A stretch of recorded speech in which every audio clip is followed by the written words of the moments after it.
त्यावेळेला काही मर्यादा होत्या.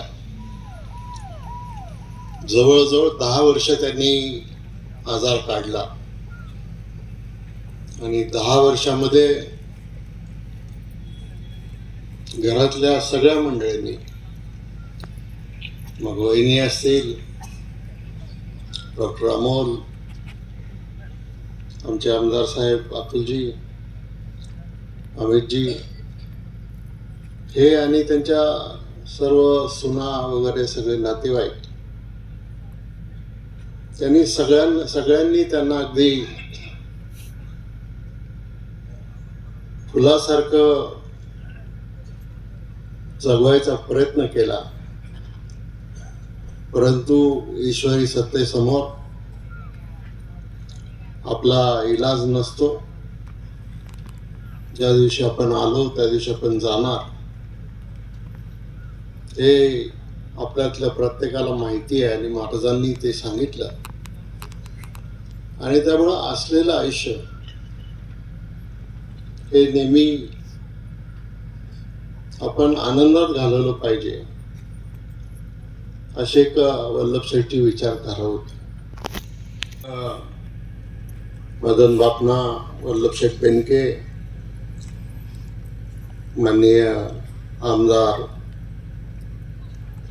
लांडगे साहेब, दिलीप सोपल,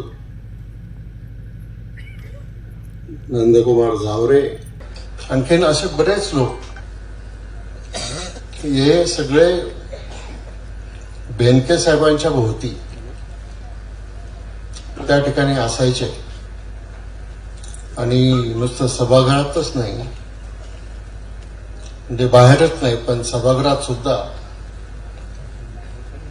ते अशाच पद्धतीनं प्रश्नाची मांडणी करताना किंवा एखाद्या मंत्र्यांच्याकडं मांडणी करताना मी त्यांना जवळून पाहिलेलं आहे. बेनके साहेब ज्या वेळेला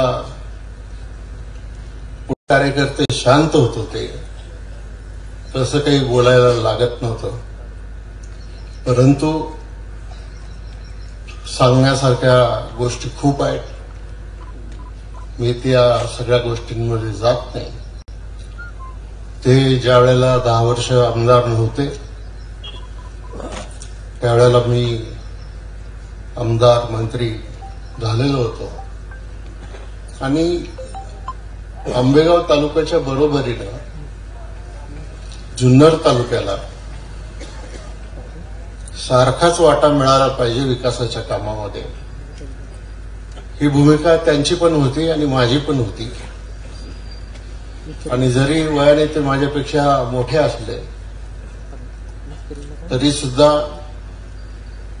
प्रत्येक वेळेला पहिला मान त्यांना दिला जायचा आणि मी मागे राहायचो.